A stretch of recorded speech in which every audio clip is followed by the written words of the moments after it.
E aí pessoal, tudo bem? Aqui é o professor Luciano, sou um dos professores de Geografia aqui do ESAG Vestibulares.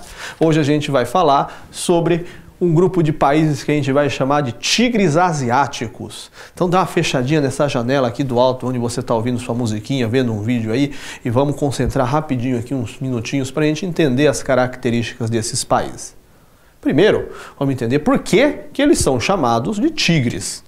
Tigres é um comparativo feito com outro conjunto de países que a gente chama de baleias econômicas, que são países que são muito grandes territorialmente, só que eles são muito lentos, vagarosos no crescimento. Esse crescimento mais lento, comparado com os tigres, porque apesar de a gente saber que o tigre não é um animal pequenininho, ele é menor do que o que a gente vai chamar de baleia econômica, no caso, territorialmente, e o crescimento econômico deles é muito mais rápido. Então a gente vai procurar entender por que eles cresceram tão rápidos. Então esses países a gente vai chamar também de NPI, Novos Países Industrializados. Esses países, pensando que nós vamos dividir em dois grupos, um que a gente vai chamar de tigres tradicionais e outro de novos tigres. Os tradicionais são 4, a Coreia do Sul, Hong Kong, Taiwan e Singapura. O crescimento econômico deles aconteceu por causa de 3 estratégias, 3 contextos que vão explicar. Primeiro, em 1951 a gente teve a criação do Plano Colombo. O Plano Colombo foi um empréstimo que os Estados Unidos fez para estes países e também outros ali da região sul-sudeste da Ásia, inclusive o Japão. Esse dinheiro foi emprestado numa estratégia, na verdade, não de fazer caridade, de fazer auxílios, mas principalmente a ideia de criar uma zona de influência na região. Uma estratégia da Guerra Fria, porque ali era uma região que está com muitos países começando a brotar, países socialistas, e há um receio de que eles comecem a criar zonas de influência. Você tem ali Vietnã, você tem Coreia do Norte, você tem China. Inclusive, a escolha destes 4 países ela é estratégica para receber esse dinheiro. A Coreia do Sul, pensando que é um par cultural étnico da Coreia do Norte, Hong Kong, Taiwan, Singapura, de chineses. Então a ideia é fazer uma oposição a 2 países socialistas de lá e buscar desenvolver estes com a estratégia capitalista do desenvolvimento econômico e estrutural. Só que fora o Plano Colombo, nós temos um outro momento que é os anos 70, quando o Japão começa a fazer o investimento nesses países. Vamos entender que o Japão nos anos 70 está passando por um processo de reconstrução econômica. E esse reerguimento, ele se dá através de uma zona de industrialização que tem uma dificuldade muito grande, que é a limitação territorial.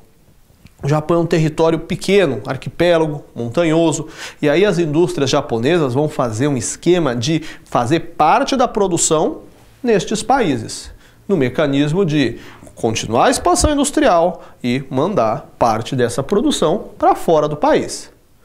E um terceiro ponto importante, estes países eles chegaram a desenvolver as suas próprias indústrias nacionais e que são fortes. A gente tem algumas marcas aqui atuando no Brasil, inclusive, que são de origem sul-coreana. Talvez você já tenha ouvido falar de um eletrônico, um eletrodoméstico LG ou então um automóvel Hyundai, são marcas originadas na Coreia do Sul. Só que o outro grupo de países que a gente tem, chamado de novos tigres asiáticos, esses têm o mesmo aspecto de crescimento veloz, só que a fórmula do crescimento é diferente. Primeiro, quem são esses daí?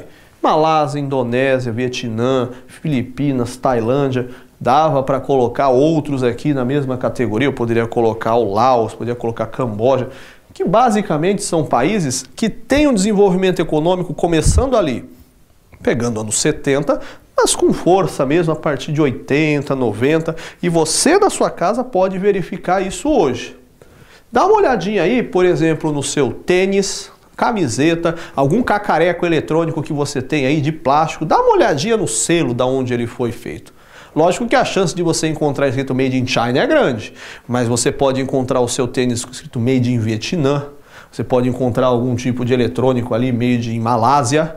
Isso daí porque estes países eles se industrializaram a partir da chegada, da entrada de empresas transnacionais, marcas muito conhecidas nossas aqui, vindas muitas delas do mundo ocidental. O que aconteceu? Estes países atraíram esses grupos industriais através de uma estratégia de baratear e facilitar a produção industrial para eles. Sendo mais específico, primeiro, eles oferecem uma carga tributária baixa, quer dizer, a redução de impostos, que a gente pode chamar também de guerra fiscal, ou seja, a guerra dos lugares, onde eles vão começar a oferecer, prefeituras, estados, países, oferecer cargas de impostos cada vez mais baixos para atrair essas empresas até eles, a gente vai verificar aqui. Então, essa redução tributária vai ser somada a uma outra vantagem que vai baratear, que é a questão de você ter leis trabalhistas ruins, que vai repercutir, por exemplo, talvez o principal fator, o salário.